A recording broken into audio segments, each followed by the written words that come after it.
Welcome to another episode of the Denoise podcast, the show that's all about the open source 3D animation software Blender and is hosted by the Blender training website CG Cookie.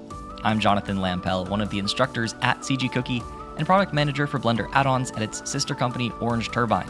Today's episode is about creating Blender-focused YouTube videos, which is a huge community. And joining me are the YouTubers Nathan from Ducky 3D, who focuses on motion graphics, Riley from Riley Brown 3D, who focuses on environment art, and Martin from Bad Normals, who focuses on geometry nodes. Each of them have really great channels that I would recommend subscribing to. So let's get right into it and hear what they have to say about Blender and YouTube. Hey everybody, welcome to the podcast studio. We have Nathan Duck from Ducky 3D. Hey, how you doing? Good, how you doing? Doing pretty well. Is Duck your last name? Yes, that's Nice. the official last name. I was always curious about that. Yeah, You never know. it was a nickname. Well, the Duck isn't the nickname. Ducky was the nickname, which is like when I was making the channel, called it that, and now I can't escape the nickname. It's me. It's a good name. It's memorable. It is. It's everyone knows what a duck is. This is true. We also have Riley Brown, Hey, how's it going? also of YouTube fame. Yep, getting there. Just getting my channel started. I was actually going to ask if there is any history behind the name Brown. Nope, just a super common last name. I'll say this isn't recorded on video, but he has a brown shirt on currently. I like to live my brand. I should clarify my channel's not Riley Brown AI, because that is someone else that has my name that ranks higher than me. So don't get confused. I'm Riley Brown 3D. Those are like arch nemesis, like AI 3D. Yeah, kind of my evil twin. I have faith that you're going to beat him in the algorithm. We'll see. We'll see how it plays out. And then we also have Martin of Bad Normals. Yeah, so Bad Normals, that's what I am. And I mostly make procedural stuff on YouTube. Has been kind of my main thing for the last 3 years or so. If I'm talking about the names, Bad Normals, just something I thought was 3D related, maybe some provocative a little bit, Bad Normals, where's the problem at, and I just put something random there, so there's no literal logic. But everybody knows what normals are, so that's a bonus there. It fits. And part of me thinks of you guys as up-and-coming YouTubers, but at the same time, you've been established for quite a while at this point. So how do you guys feel about the community now, as opposed to when you started? When I started, I felt like we were like generation 2, like generation 1 being Blender Guru, Gleb Alexandrov, a couple other guys that I was obsessed with.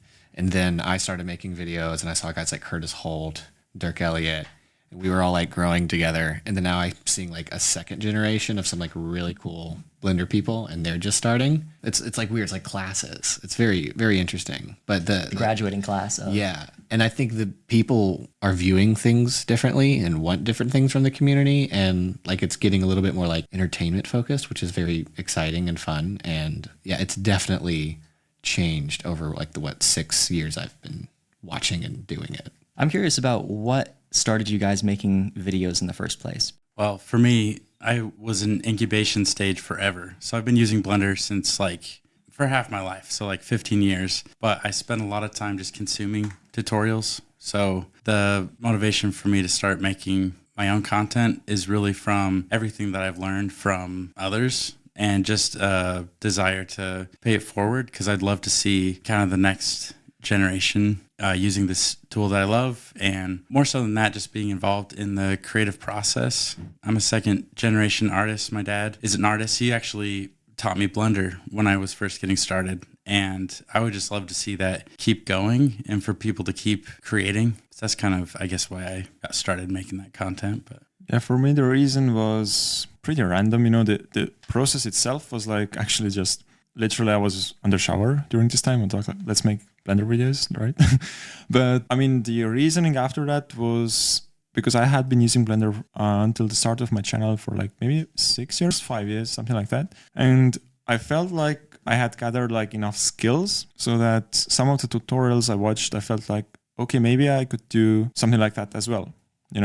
I already know a thing or two, so I could maybe do that as well. And it actually was kind of a little bit of like a test or something. So I just, went along to see how it goes. And this was the slow start. And when it started to work out, I got like a lot of motivation because people seem to like what I do. So I just made more.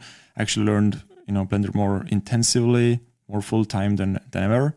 And this is how the process kind of naturally went. Nice. I think one thing that I especially appreciate about the Blender community is the spirit of generosity and sharing, and that comes with not only software and things like that, but also knowledge and information, and just the desire to help people grow, and the excitement of seeing people get really good is really fun. And I think you guys make content that is very visually impressive that I look at and think, wow, I was not doing that at that time, right? Like the further we get into the generations of Blender users, like the better everybody's getting. And I feel like that's very visible. And I think it's thanks to you guys that people are quickly picking it up. Something that's traditionally very difficult. They're finding it fun and interesting because of the fun videos that you guys can make. One thing that I was thinking about the other day is I've spent a lot of time editing videos, or making tutorials requires re-recording something a lot of times, and like doing the same thing many times in order to get the one result just so I can record it. And I'm very sure that I would be a much better artist if I was just doing the thing all of the time rather than making videos about doing the thing. So there's no free lunch, like there's always a trade-off. How do you guys feel about that? I don't know. I honestly think I'm a better artist because I make videos about making the stuff, because I'm forced to do it. Even specifically in, like, I make everything in Blender. I don't use a lot of, external assets, image textures, imported models, because my goal with the videos is I don't want the viewer to have to go and download stuff in order to follow it. Let's make everything from scratch, which is very much inclined me to do everything procedurally and modularly and having some fun there. So I honestly see it as a positive. I don't feel like it's taken away from anything. And especially before I went full time with YouTube, it got me some really cool clients. And so it really actually opened the door for me to work with the kind of clients that I wanted, because they wanted to hire me based on the stuff I was making rather than vice versa, where like, we want you to make this thing. Are you able to? Rather than going, you made this cool thing and you do that for us. So that's absolutely a benefit. Yeah. So it's great. And now it's like, feel bad every time I have to turn down a client because like, oh, it's such a cool project, but I don't have the time because I'm busy making YouTube videos. But it's really has forced me to learn as much as I can. It has been kind of similar for me as well, or like it sounds really as if I was speaking, because I feel like, as I told, I was using Blender for 5 years before I started the channel, and it was like kind of like a hobby. You do something, you do another thing, but it's mostly like just something you do in the evenings. But when the channel started to get a bit better with time, I started to put more and more hours in. And the reason behind that was people kind of expected something from me. So I had to fulfill that. I had to really put those hours in. And this actually, as you said, forced me to finish projects. Not only start, which I did before as well, but also finish, which was super important. And also another thing about tutorials is if you teach something and you care about your videos, you actually have to understand it yourself as well. So this like improves a lot your skills, how you understand things, because it's like kind of hard to teach if you don't understand what you're doing. So in my opinion, it's actually very good. Good. Yeah, I really connect with that, like teaching, because you're repeating it. Like when I make a video, I rehearse it twice and I record it, then I have to edit it. That's like 4 times I've touched this concept, and I just remember so much because of it. That is very true. Yeah, it's really quite a benefit. And when I don't remember, I get to reteach myself in a video because I recorded it. And that happens so much. Do any of you guys ever rewatch a video? It's like, I forgot this. I got to rewatch a video I made Sometimes, a year ago. I rewatch it. I'm like, oh, this guy knows what he's talking about. That's a good idea. Actually, what has happened to me is I go to like Google, I search for a concept or something, and I see on Blender Stack Exchange, maybe you should check out this video to see how it works. And it's my own video. Oh my God. And usually it doesn't help because it's my own one and I already know that, but still it's kind of a weird experience looking those things up. I definitely think that with my experience, I spent so long in that incubation period, and I've used Blender forever, but the reason I didn't progress is because I wasn't challenged. And yeah, there's nothing that gives me more pressure than knowing that I have to present the ideas in a way that people understand it. So it's definitely helped me get better, faster. How much do you guys pay attention to things like view counts, metrics, all of that? Do you feel like you are in some ways like a slave to the algorithm, or do you kind of just do whatever you want and ignore it?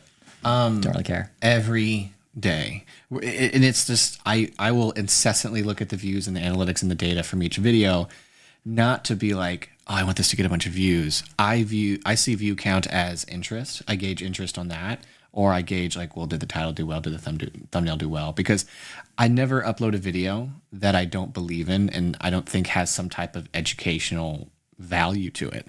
The only problem is if you upload a video and you title it exactly what it is, it sounds so boring.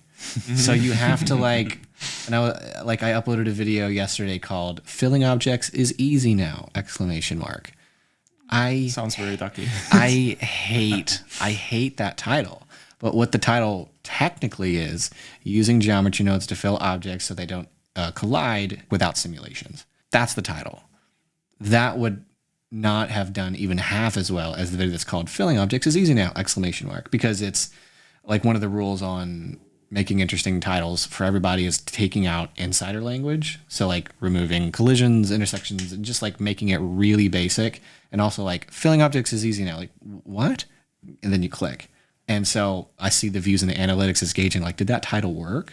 Yeah, it's an annoying title kind of, but the video is really good and I really believe in it and I want people to watch it.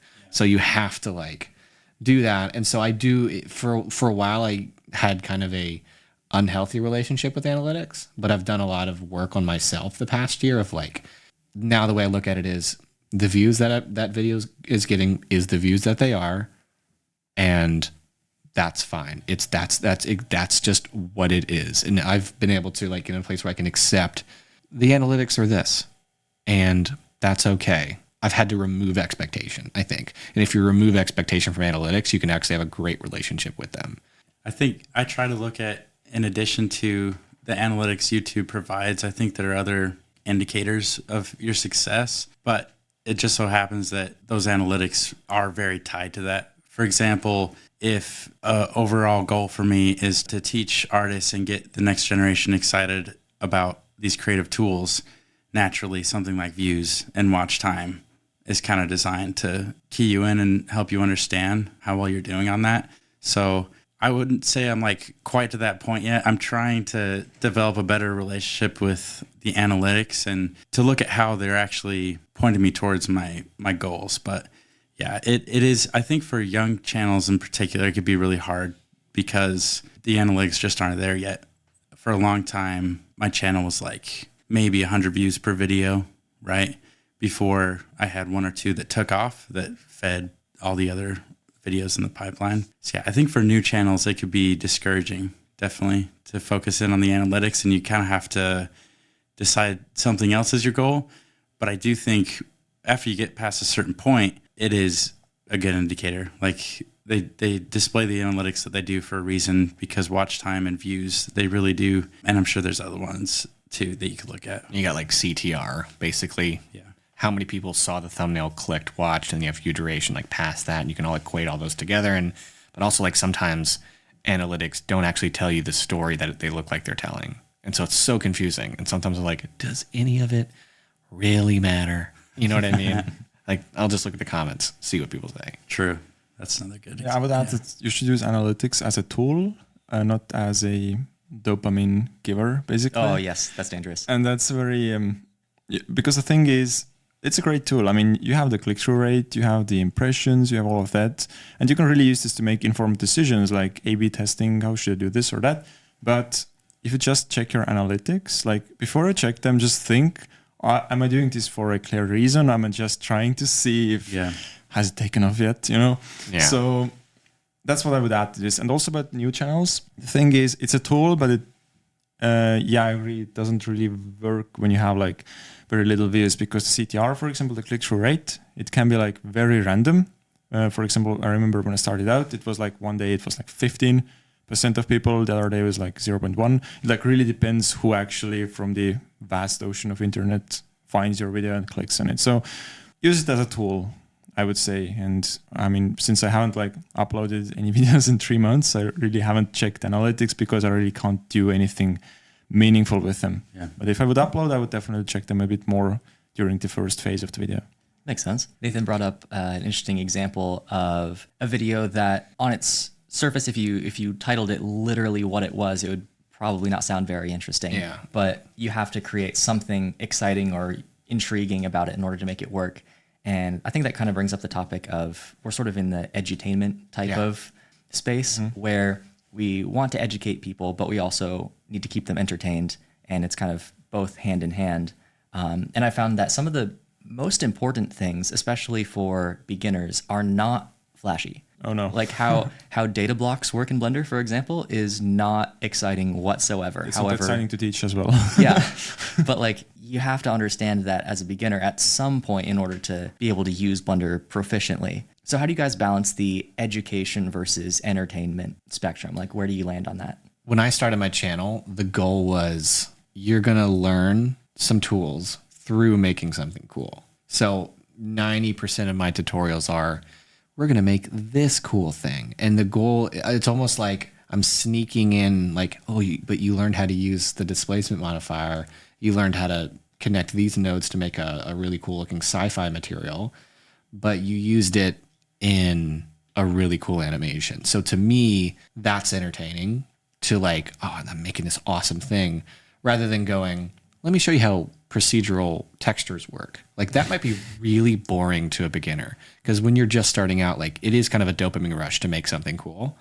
And so that was sort of my merge of like, you're going to have some fun. But like I mentioned earlier, the YouTube space has changed quite a bit where now it's like the audience seem to really want more entertaining stuff. So now it's like, I'm finding myself making more like, instead of a step-by-step tutorial, I'm making a breakdown of a project showing like I did this in Blender and this is super fun. And then I can, after that, post like a tutorial of it to keep the audience interested.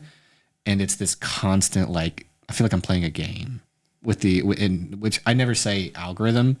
You kind of learn like the algorithm is the audience. I would say with the attention span, probably. Oh my gosh. Yeah. It's like, I don't even look at view duration because I'm like, it's too low. Falls off a cliff. God, it falls off a cliff. But I know that there's a bunch of people that just click out, but there's also a ton of people that stay. So it's like average view duration. So then there's a lot of other people. So yeah, I feel like I'm constantly like battling between, is this interesting? Is this valuable? And you just have to decide which one you want to make per video. I think some of my favorite comments I get are people saying that they're motivated again to do something, like they're motivated to get back into Blender. And for me, it was watching other creators that kind of got me on a path where I was learning a lot and producing a lot more. And so to answer your question, like there's a balance between the education and the entertainment. I would just put a third one in there and say inspiration is another big one that I'm going for, because that's why I watch videos, because learning something new, not only does it add more versatility to what I can do, but it actually gets me at my desk and excited to wake up and work on the next thing. And if I can provide that for someone with my channel, then I feel like I'm succeeding, because when I look at the channels that I really look up to, like that's what they do for me. They get me excited to create. Yeah, so I think education, entertainment, but also just inspiration's got to be in there somewhere too. Inspiration, encouragement. Yeah. Yeah. I think there is a little bit of like a similarity to politics, actually, making YouTube videos. And the similarity is, if you want to have like supporters or like, I would say maybe be a respectable artist or something like that, make content that actually people care about, then you will most likely have some haters, right? I mean, I'm not going to say like haters in sense that like literal hate comments, but more like the content that is not suited for everybody. So if you make like entertaining content, just make good entertaining content, okay? And people who really want to learn something, they're not going to watch this. So you're going to lose those people, but you're going to be a good content provider for those who actually need this content. So if you like try to balance it too much, like you try to please everybody, it gets like super hard. So I know I tried in the beginning to kind of maybe mix the Mr. Beast style and plus Blender, and this didn't work out, because I didn't like feel the content was really okay. It was providing some knowledge, but it was hard to understand if you just cut every like 2 seconds. So I kind of went more to this educational route. Also, still making this quite streamlined to watch, but still educational. And I feel, although I lose maybe the audience that maybe Smeef has, if you know Smeef, like it makes like really, I would say those more viral type entertaining videos. I locked 100 people in the UV editor for 10 days. Nice. Yeah, exactly. That's good. Then, I mean, I lose those people, but those who watch me are happy with it. So I think this is in the end worth more than just having like a large audience of random people who are not there for the same thing. That makes sense. Yeah, I think when you're in the world of content creation, you do have to pick what audience do you want?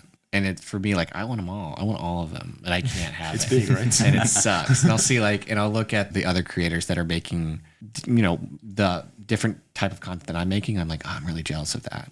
But then grass is always greener, So you don't know what's going on. But you have your audience. Like I have my audience, and I've tried to pivot toward entertainment, like full entertainment. And then I know I'm estranging some audience that wants to learn the education stuff. It's like, what do I do? And that's always the game of like, but I'm never more satisfied than when I make a video that I'm just simply proud of and I know is good. And that's what I focus on. It's like, I want people to learn from it, and I also want to feel good about it. And that's like the end of the day, that's my focus. I mean, there's so much space for everybody and so many different styles of content. And it always blows my mind how big the audience for Blender is. It is truly massive in a way that I can't really wrap my head Especially around. compared to other 3D softwares. I believe once, it was maybe even Andrew Price on Quora, who made like a little overview about different audience sizes for Blender and Maya and all that stuff. And Blender was in millions. The other ones were maybe at maximum in hundreds of thousands. So the difference was like really massive because they cost. Blender is free. So that's also a big factor, I think. But the audience is like truly big. It really is. So you mentioned, at least a couple of you mentioned working on your videos full time. Is that your full time thing now, or how long has that been going on? Let's see.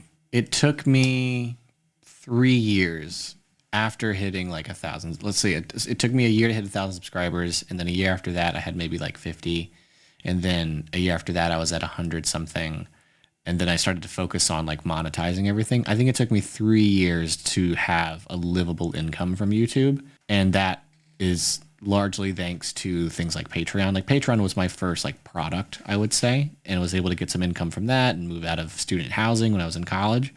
And then I started getting sponsorships. And then the biggest thing was working on products. So making some courses. I have an add-on with procedural materials, and then doing stuff like that. That has allowed me to take YouTube full time, because I really don't look at YouTube ad revenue because it's so low. At least for my CTR is quite low. And I think it's because I have such a global audience. Like if you just have a US based audience, you can make quite a bit of money from Google AdSense. But once you get into other countries, it starts to get lower. And the YouTube audience is huge. And so it's not just US based. But yeah, I think I've been full-time YouTube probably 3 or 4 years. And it's been a challenge, but I wouldn't trade it. I went full-time 6 or 7 months ago. And I've done it kind of prematurely. I got to do quick story time just to make this make sense. But I was working full-time managing a 3D department within the furniture and bedding industry. And that got to a point where it was really draining. And I was really trying to make, we call it a side hustle, right? Like trying to do something after hours. And it got to the point where, I was up until 3, 4 a.m. working on my thing. And it was actually my wife who at one point was just like, you gotta quit. This isn't healthy. And she knew that I had to give my own thing a shot. And so I really owe it to her for finally pushing me to do something that I would have struggled to do alone, which is to quit something that's secure and safe, to pursue something that I'm passionate about. So that was about 7 months ago. And it's the best decision that I've made professionally so far. I am still kind of working out the revenue thing live, right? Like I'm trying to figure that out, and I'm getting a lot of advice from, others who have been doing this longer and who've answered some of those questions. But even still, money aside, I'm really happy from just a control over my time standpoint and being able to work on things that I'm passionate about. So I can't remember the original question, but I'm still figuring out revenue. Been doing it full time for 6-7 months. Very nice. So I believe the original was, how do you feel about doing videos full time? Yeah. Yeah, and how long have you been doing that, and how's that worked out? So I've been doing, I think, for 2 years, something like that. Well, full time, I would say actually even 3, because since I started my channel, then pretty much when the first video got some more views, I've been doing this full time, but just it wasn't, the source of income. But over 2 years, it's been like the main thing. And I mean, whatever you do full time, you have the luxury to put in your full time. So you get like much better results, and the progress also is much faster than it would be if you just were doing this at the evenings or something like that. So I feel very good about this because it gives you, a work from home. It has its own, quirks. It's a bit maybe hard to manage sometimes, but still you have the control of your time, as you said. You decide what you want to do, and it's also probably we'll do this, well, not because of the income. It's not the easiest thing to do for income, but because of what we like, so, and people also like. So in the end, it's like a win-win, I feel. Yeah, I will say, though, at least for me, when it became full-time, it also became less fun. Because when you're just making videos and there's no like necessity to do it because it directly affects your income, it's simply fun. It's simply like, oh, this got views, or oh, these comments, or whatever. And then when it becomes like, if I take a year off, if I take 4 months off, or whatever, that's a little worrying. Where if it's not directly affecting your income, you can take 3 months off and not upload because it doesn't matter. Now I say less fun because it's still fun, and I can like never neglect the fact that I'm in an extremely privileged position to do this. I feel like so lucky, so happy to do it. But at the same time, I think in any circumstance where money is involved, some of it becomes just work. Mm-hmm. It is just work and less, not quite like if it's before 100% fun, take like 30% of the fun out of it. Sure. There's still lots of fun there, but it's less, and it's a weird thing to realize. I'm like, yeah, I'm not having as much fun as I used to. But then you have to have this perspective of like, well, I could be doing something else that's not as fun. I think I haven't done this for as long as you've been, so I haven't reached like that point yet, because it's still fun, But I do know that feeling, because when you start out, it feels a bit more like Wild West, It's kind of like those early days of, when you hear like stories about, I don't know, Amazon like starting as a bookstore. It kind of has those vibes to it. Like everything is possible. You can go in any direction, but the more you upload, the more your audience is expecting something from you. So you get like more, you start to treat this like, well, if Apple made like, I don't know, started to make like farming tools, then this would be kind of weird. And that's the same if you have a channel for like maybe 5-6 years. You make a video, it really has to fit your brand or all that to make sure it actually keeps the wheel going on. So that's what I wanted to say. You mentioned AdSense being very low, and I think that's something that we don't really take too much into consideration when it comes to how to keep ourselves alive, because it's just, there's not really a whole lot there. So what have you guys been doing to support the channel? You mentioned materials and products and like courses and things like that, but what have you guys been trying out? Because I feel like some of it is somewhat established. Like, yes, you can make a product. Yes, you can make a course, but it's still the Wild West. You can do whatever you want. If you find a way to have people support you, if you make something that people just find interesting, that can be anything. So what have you guys tried and experimented with? Well, for me, it has been products. Products is very general because almost everything is a product. The video you upload is, in a sense, also a product because, you don't expect anything in return, but you do get views, you do get some exposure, all that stuff. But for me, it has been mostly Blender Market products, which been like procedural tools with nodes, and also a course platform I'm working on, which will be hopefully released in like a 2-3 month delay. Ah, very nice. From now. So, and also in talks with CG Cookie, by the way, as well. Oh, hey, nice. This, yeah. Okay. All right. So that's the thing for me. And yeah, AdSense is pretty low, I think, for everybody. So there's nothing to add there about this. Literally. Yeah. Patreon also something, but I think it's good if you find something that works and just like focus fully on that. In my opinion, sponsorships mainly don't work too well because of they add like this. We mentioned like being in control of your time. Sponsorships kind of take this away because you have to provide something. You have to make this video kind of for them.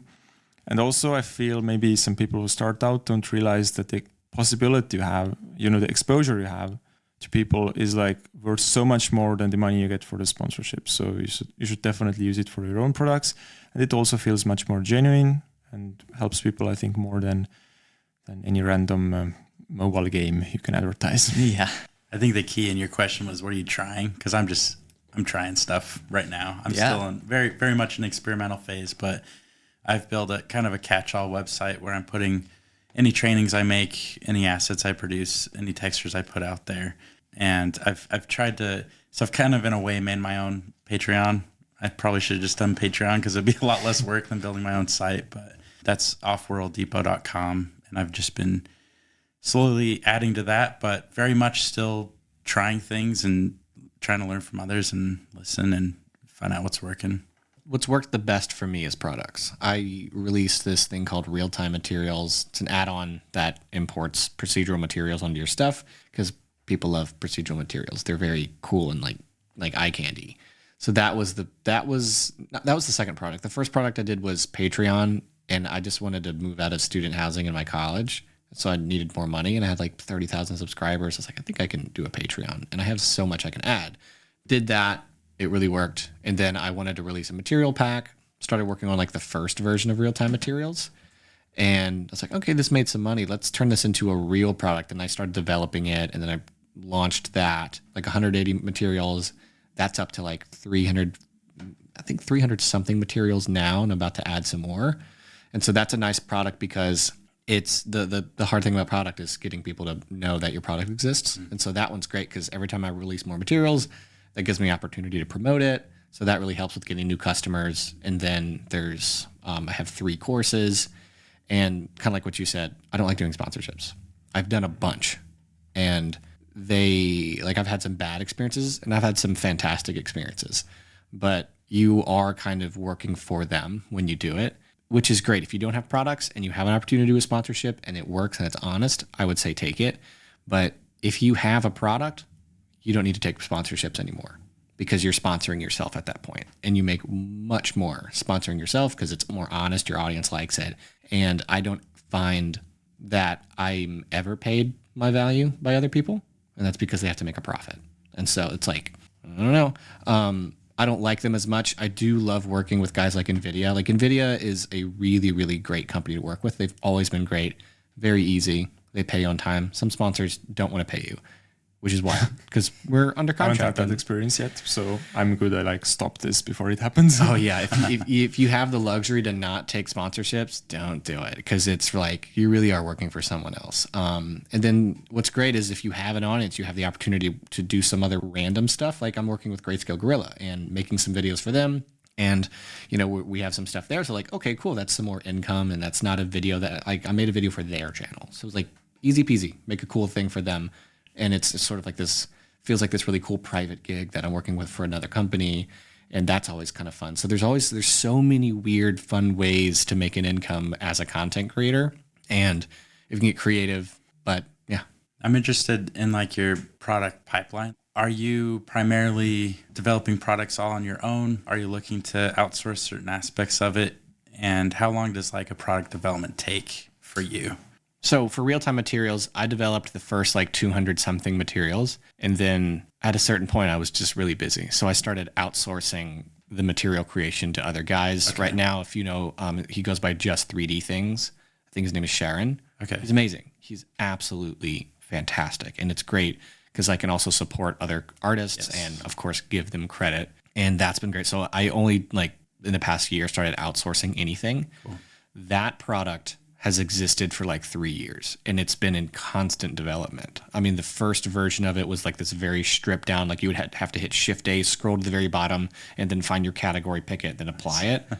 And I was like, that sucks. But I had hired a developer to do the Python because I know nothing about developing add-ons. And later on I was like, can we do this thing where it's in the end panel? We just click it and it looks more sexy and it has bigger thumbnails and all this stuff. And I was like, all right. And then we did that. So that was like another update. And then adding more materials is another update. So it's like, the product has just been in constant development. And then for courses, I mean, I feel like it took me a year to write my first motion graphics course. Okay. And then sold that. That was just selling on Blender Market for 2 years. And then I learned so much that I spent 3 months last year rewriting it and adding more content and then posted that. Sorry, my phone's making noise.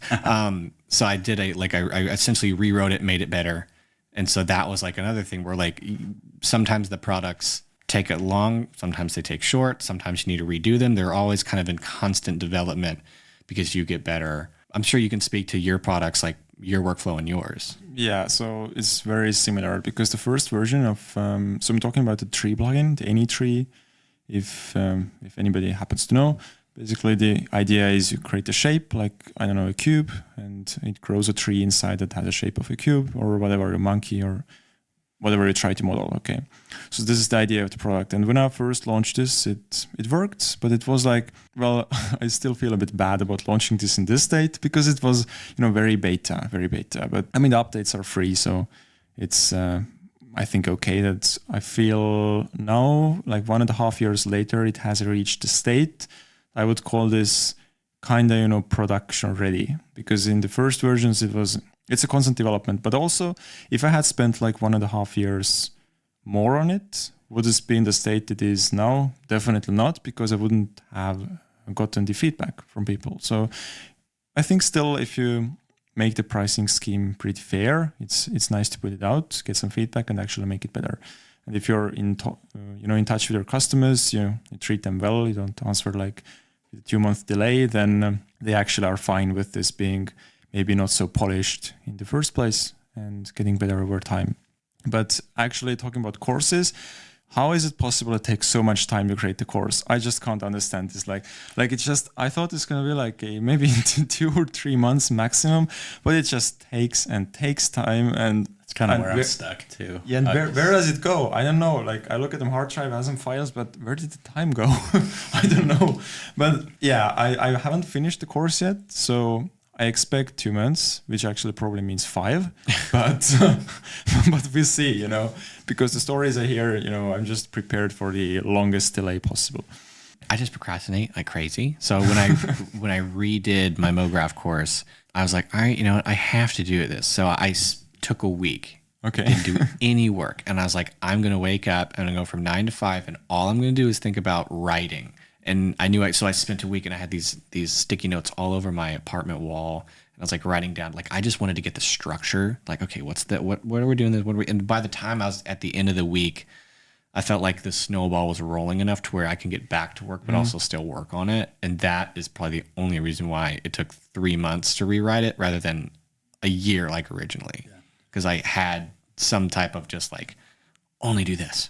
Do you have a full script for every chapter of your content, or do you have like a general outline, or what were you writing exactly? I tend to write, there's not really a script really. There's a project file that we have to make from scratch. And so by the time we get to the end of it, basically the script is, I want to learn these keyframe things. We're going to learn modifier here. We're going to learn this. So the script is like, by the time we make this thing, these are the touch points I need to get to. Because that's the way I wrote the course. Was I love courses that we make this one thing, like Creative Shrimp did their procedural material course, and they just made a brick wall. And so each lesson was like getting one step closer to making that brick wall, and that's really fun. And the way I wrote mine was each chapter was a complete thing, and then by the time you finish all of the different chapters, you're going to have 14 animations and like this mound of information. And so I had essentially, when I wrote out the course, I had this massive line of touch points of like all the stuff I'm doing in my motion graphics. And then I started making project files from those and like pulling the touch points. Like, right, well, this one fits here, this one goes in here, this one goes in here. And so by the end, all of the touch points are covered within some of the chapters. It feels kind of eclectic, but I was able to organize it within like difficulty level and context. And that's the weird way that I scripted out mine. That's what made sense to me because I didn't know how to write a course. Yeah. You know what I mean? The first one? Yeah, it was the first one. Yeah. Mm-hmm. Okay. And then that was it. And then when I did my procedural material course, that did the same thing. Like each lesson was like, we're going to learn this metal material, we're going to learn this moss material. And by the end, you're going to have this mound of information to make your own material. Something I'm trying to do as well. What would be your maybe tips to write a course, or maybe pitfalls to avoid when creating a course? I would say don't worry about how short or long it is. I would say make sure you write out all your touch points. Like what action items do you want the audience to learn? Okay. And then how can you structure that information in a way that's maybe not interesting, because the goal isn't to be interesting, but I guess in a way that makes sense so that they'll remember it and like take it in and digest the information. But I almost feel like I can't advise on courses because like every time I've written a course, I'm like, I hope they like this structure because this is what I would like. I guess my answer would be like, how would you like to learn it? And then teach it that way. Okay, that's a good point, I think. Yeah. Because that way also the passion comes through a little bit more naturally. Yeah. Yeah, true. It's something I've learned recently. So I realized that I was lacking like my creative brain trust, people that I could go to give advice and give me feedback. Because for a long time, I was kind of just operating in isolation. But it was actually the tutorial I did on the CG Cookie channel. I got Jonathan, I got your feedback on like, this is how you can improve it. Let's get these points in there. And it kind of opened my eyes to how much I was missing that. And if I ever make a course, that's kind of like definitely something I'm going to try to find. And a question I have for you guys is, who is like your creative brain trust? Who are you going to? Is it your community? Are you giving them previews of things to get their thoughts on like, if it's complete enough, or is there someone you trust that you send your stuff to? I don't know. That's just something I'm thinking about as I consider course production, because I just know that's something I'm missing. I don't have one. It's just me. I feel like I have a good gauge of what is good. Cool. So for me, it's just, I'm also very aware of everyone else's courses. I've watched everybody's course. That's a good point. And so that's really like quote unquote competitors. Like, look at your competitors and like, what is their course? How does it feel? Does it feel complete? Why does it feel complete? Why does it feel so good? Why is this course amazing? You know, and then try to actually figure out the answers to that question and then apply it to you and then go, all right, do I feel like this is finished? And if I don't feel like it's finished, why do I feel like that? And then fill that block in. Yeah. It's kind of a self-filtering, but you still have something to measure it against. Yeah. And it's not to compare it. And if you feel like, well, I feel like I can do better than this, I feel like I can do better than that, then maybe trust that and make something amazing. But yeah, I don't have anybody that I go to. Just because the honestly is like, I don't know if I'm willing to ask someone to watch 7 hours of my video to give me an opinion on it. Okay, just logistically. Yeah, that's a good point. Like, I'll send it to my dad because he'll watch it. But yeah, I don't have anybody. I feel like I have very high standards. And if I don't feel good about it, then I'm not going to put it out until I feel good about it. And that's kind of like, I guess, my inner child. If he doesn't like it, we're not going to put it out. Shout out to the dads. My dad reads every comment on my YouTube. Amazing. He texts me when someone has a question. That's great. Or else you never forget, right? Yeah. Even though you want to. It's like, Dad, I'm trying to avoid that comment. Don't send that to me. That's so cool, though. I think you'd be just surprised of how many people are willing to help with this type of thing. Yeah, I don't think there's a lot of mean-spirited competition in the community. Like, I feel like we're all just like, if one person's course sells well, good, because that means mine might sell well, rather than going like, well, if yours sells well, then you're taking my customers. Like, I don't really see that in the community much at all, which is like awesome. I don't think it survives. Yeah. I think it's a good point that that's what doesn't survive, because on the Blender market side of things, right, we do see some creators that have very similar products and they battle it out. And so behind the scenes, we do get to see a little bit of that side of competition, of where it's maybe not super healthy and where that doesn't necessarily go well in the community. But those things just don't last, right? That doesn't persist, because that's not what people are looking for. And at a certain point, nobody really cares that much. You don't have to take yourself too seriously. Like, it's okay. Yeah, I mean, you could just look at Blender as a whole as an example of that. The openness and the willingness to share makes us all better. I mean, it's the reason I have the career that I have, is because a tool's open and willing to be available. And more so than that, people willing to give their time to make it better and to teach about it. And yeah, it really does benefit everyone in the long run. So I think if you have an attitude of scarcity where you have to keep what you have secret so no one takes it, when I come across that, I find that it comes from a place of insecurity. And I don't think it's a signal of like strength or something valuable. That sounds really harsh, but I just find that to be the case. If someone's super defensive, there's usually a reason why. And I think when we all share and we're all open, it just makes us all so much better. Maybe one thing I would add about feedback is to ask feedback from people who are not 3D artists at all. Like, for example, from a painter. You ask a painter, how does this scene look? Does it look good? Because if you ask from, let's say, from a Discord server, people who are doing 3D very often, they have this kind of mindset that they know it's 3D, okay? Especially if you're going for a photorealistic thing. If you're looking for a photorealistic thing, as a 3D artist, you know it's 3D, you're going to say, okay, this looks pretty good, because you kind of accept some of the flaws there. But if you have like a painter looking at this and tells you this doesn't work at all, because she or he doesn't know it's a 3D render. He's like just looking at this as a piece of art. And this is, I think, very valuable because sometimes, for example, my tutorials, I asked for feedback from people who don't know anything about Blender. And if they can understand how geometry nodes work, then anybody can. So this is a good way to approach this, I think. That's very true. And I think, Riley, one thing that you mentioned as well of it's okay to be as, open as possible. One thing that I've realized is that just putting things out for free, even the like valuable parts of maybe a longer course, there's at first an idea of like, oh, well, I should keep the like really valuable parts in the course. And then the people who pay for it get the value. But really even just putting out the best bits for free and letting everybody know like whatever the secret is, whatever, just putting that out. People want to know the nitty gritty details. And so they will be interested in the full course and whatnot, but everybody can benefit from whatever's like the most interesting part of that. And just then the ideas from the community just build on each other and then everything just gets more and more interesting. Is there anything else you guys wanted to talk about before we wrap up? Any other questions for each other? No, I'm good. Amazing. Thank you guys. Thank you so much for joining. Yeah, thanks for having me on. I'm glad you guys came all the way to LA. Yeah. America is strange, but it's interesting. Very true, very true. All right, thank you so much, and we'll talk to you later. Cool. Nice. Bye. Thanks for listening to this episode of the Denoise podcast. Definitely check out the YouTube channels Ducky 3D, Riley Brown 3D, Bad Normals, and of course, CG Cookie. On CG Cookie, we also just released the Core Fundamentals, which is a 9-course series on how to use Blender, with each course being roughly 5 hours long and taught by someone who specializes in that field.